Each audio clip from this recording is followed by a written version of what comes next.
அதிகாலையில் எழுந்து எல்லா வேலைகளையும் தொடங்குறவங்களோட வாழ்க்கை ரொம்ப சிறப்பானதாக அமையும். ஏன் அப்படி? ஏன்னா சூரிய பகவான் அந்த நேரத்தில் வருவாங்க. இன்னும் சிலர் பிரம்ம முகூர்த்தத்தில் எழுந்து உங்களுடைய தேவைகள் என்னவோ அதை இறைவன்கிட்ட தியானம் மூலமாக சொல்லுங்கன்னு சொல்லுவாங்க. இதை கேட்ட உடனே ஏதோ போரான டாபிக் அப்படின்னு வேறு வீடியோக்கு போயிடாதீங்க, ஸ்கிப் பண்ணிடாதீங்க.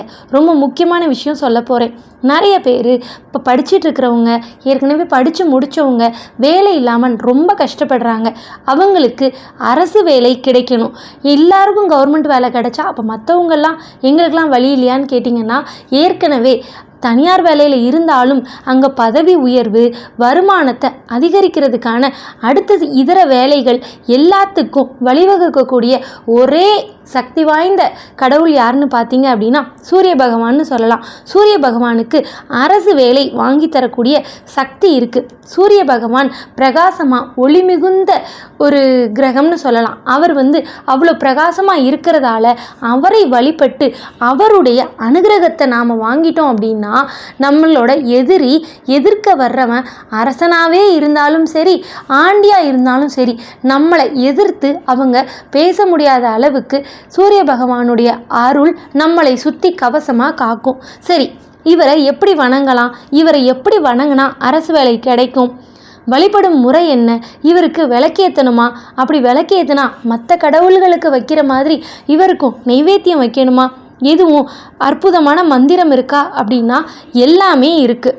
அரசு வேலை அப்படி இல்லைனா நிரந்தர வருமானம் கிடைக்கும்படியாக நமக்கு ஒரு வேலை கிடைக்கணும் அப்படின்னாலும் தினமும் சூரிய உதயத்தின் பொழுது சூரியனை வணங்கணும். அது எந்த நேரம் அப்படின்னு கேட்டிங்கன்னா சூரிய ஓரைன்னு சொல்லக்கூடிய தினமும் காலையில் 6 மணிலேருந்து 7 மணிக்குன்னு சொல்லலாம்.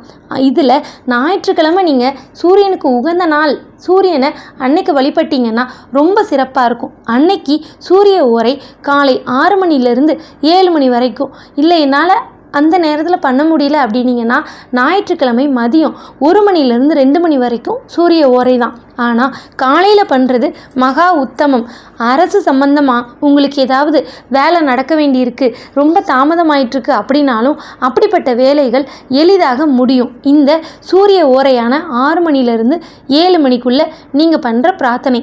சூரிய ஒளி நம்ம மீது படும்படி ஒரு இடம் பார்த்து உட்காந்துக்கணும். மொட்டை மாடியில் கூட உட்காந்துக்கலாம். அங்கே தான் சூரிய ஒளி நம்ம பிரகாசமாக நம்ம மேலே விழும். ஒரு பித்தளை தாம்பூலத்தை எடுத்துக்கோங்க. இல்லை எங்கள் வீட்டில் சாதாரண தாம்பூலம் இருக்குன்னா எவர் சில்வர் அல்லாத ஏதாவது ஒரு தாம்பூலத்தை எடுத்துக்கோங்க. அந்த தாம்பூலத்துக்கு நல்லா கழுவி மஞ்சள் குங்குமம் வச்சுக்கோங்க. அதுக்கப்புறம் அரச மரத்து இலை ஒன்று எடுத்துக்கோங்க. அந்த அரச மர இலையை சனிக்கிழமை அன்னைக்கு பறிக்காதீங்க. அரச மரத்துலேருந்து சனிக்கிழமை இலை பறிக்கக்கூடாது. அந்த இலையை மற்ற நாளில் பறித்து பத்திரப்படுத்தி வச்சுக்கிட்டு ஞாயிற்றுக்கிழமை காலையில் தாம்பூலத்தில் கழுவி மஞ்சள் குங்குமம் வச்சு அரச இலையையும் மஞ்சள் தண்ணியால் கழுவுங்க.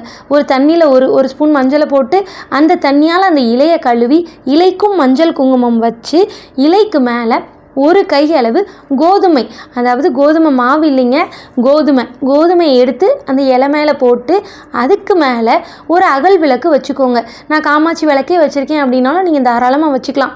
அகல் விளக்கு வச்சு பஞ்சு திரி போட்டு விளக்கு ஏற்றுங்க. விளக்குக்கும் சந்தன குங்குமம் வைங்க.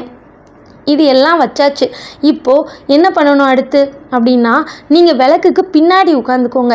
விளக்கை கிழக்க பார்த்து எரிய விடுங்க. சரிங்களா? விளக்கு பின்னாடி உட்காந்துக்கிட்டு நீங்கள் உங்களுடைய பிரார்த்தனையை சொல்லுங்கள். என்ன வேணும்? எனக்கு அரசாங்க உத்தியோகம் வேணும், நான் இந்த மாதிரி பரீட்சை எழுதிட்டுருக்கேன், டிஎன்பிசி எக்ஸாம் எழுதிட்டுருக்கேன், பேங்க் எக்ஸாம் எழுதிட்டுருக்கேன், நான் நல்லபடியாக இதில் பாஸ் ஆகி எனக்கு வேலை கிடச்சிடணும், நான் இந்த வேலையில் இருக்கேன், எனக்கு பதவி உயர்வு வேணும், இப்படின்னு உங்கள் வேண்டுதல் என்னவோ அதை விளக்குக்கு பின்னாடி உட்காந்துக்கோங்க. நீங்களும் கிழக்கு பார்த்து தான் உட்கார்ந்துருக்கணும். உங்களுடைய பிரார்த்தனையை வச்சிருங்க. அதுக்கப்புறம் நெய்வேத்தியமாக வெத்தலை, பாக்கு, வாழைப்பழம், இனிப்பு கண்டிப்பாக இருக்கணும். கற்கண்டு கூட வச்சுக்கலாம். இது வச்சுட்டு நீங்கள் என்ன பண்ணணுன்னா, நிச்சயமாக ஒரு பஞ்சபாத்திரம்னு சொல்லுவாங்க, பூஜை அறை இருக்கிற எல்லார் வீட்லேயும் இருக்கும். இல்லை அப்படின்னா எவர் செல்வர் அல்லாத ஒரு பாத்திரத்தில் தண்ணி வச்சுக்கோங்க. நிச்சயமாக வெத்தலை பாக்கு, வாழைப்பழம், கற்கண்டு, தண்ணி இருக்கணும். அது மஞ்சள் தண்ணியாக இருந்தால் இன்னும் நல்ல விஷயம். இப்போ நீங்கள் சொல்ல வேண்டிய ஒரு மந்திரம் இருக்குது. சூரிய காயத்ரி மந்திரம் ஓம் அஸ்வத் வஜாய வித்மகே பாசஹஸ்தாய தீமகி தன்னோ சூரிய பிரசோதயாத். இதை 108 முறை சொல்லணும். ரொம்ப எளிமையாக வேணும் அப்படின்னு கேட்டிங்கன்னா ஓம் சூரிய பகவானே போற்றி, ஓம் சூரிய பகவானே போற்றி, ஓம் சூரிய பகவானே போற்றின்னு 108 முறை சொல்லுங்கள். எதுவாக இருந்தாலும் விளக்க கிழக்கு பார்த்து ஏற்றிட்டு கிழக்கு பின்னாடி நீங்கள் அமர்ந்துக்கிட்டு நெய்வேத்தியம் வச்சு மஞ்சள் தண்ணீரை வச்சுக்கோங்க. அதுக்கப்புறம் இந்த மந்திரத்தை 108 முறை சொல்லணும். இப்படி சொல்லி முடித்ததுக்கு அப்புறம் அந்த நெய்வேத்தியத்தை இறைவனை நோக்கி காட்டுங்க. அதாவது இப்போ இறைவன் சூரிய பகவான், அவரை நோக்கி எல்லா நெய்வேத்தியத்தையும் காட்டுங்க. அதுக்கு அப்புறம் அந்த தண்ணி இருக்கு இல்லையா, அந்த தண்ணீரை 3 முறை சூரியனை பார்த்துக்கிட்டே கீழே விடுங்க. நீங்கள் எங்கே இருக்கீங்களோ அந்த இடத்துல அமர்ந்த இடத்துலையே விடுங்க. இப்படி விடும்போது உங்களுடைய வேண்டுதலுக்கு சூரிய பகவான் செவிசாய்ப்பார். வேலை சம்பந்தமான, பதவி உயர்வு சம்பந்தமான உங்களுடைய வேண்டுதல்களை நிறைவேற்றி வைப்பார். இதை எத்தனை நாள் செய்யணும் அப்படின்னா 11 வாரம் செய்கிறது உத்தமம். இல்லை 11 நாள் செய்யுங்க. ஞாயிற்றுக்கிழமை, வளர்பிறை ஞாயிற்றுக்கிழமை ஆரம்பிச்சிங்கன்னா இன்னும் நல்லது. நாளைக்கு தான் அந்த வளர்பிறை ஞாயிற்றுக்கிழமை. இன்னும் சொல்லப்போனால் நாளைக்கு சந்திர தரிசன நாள் கூட, ரொம்ப சிறப்பான நாள். நாளைக்கே ஆரம்பிச்சிடலாம். நாளையிலிருந்து 11 நாள் செய்யுங்க. இல்லைனா ஞாயிற்றுக்கிழமை மட்டும்தான் செய்வேன் அப்படின்னா 11 வாரம் செய்யுங்க. இதுக்குள்ள நீங்கள் நினைத்த அனைத்து காரியத்தையும் ஒளி பொருந்திய இறைவனான சூரிய பகவான் நினைத்தபடியே நிறைவேற்றி தருவார். இந்த காயத்ரி மந்திரத்துக்கு அதிக பவர். அதனால் அதையே நீங்கள் மனப்பாடம் செய்து சொல்ல முயற்சி பண்ணுங்க. காயத்ரி மந்திரத்தையும் இந்த சூரிய பகவான் போற்றியையும் நான் டிஸ்கிரிப்ஷனில் கொடுக்குறேன்.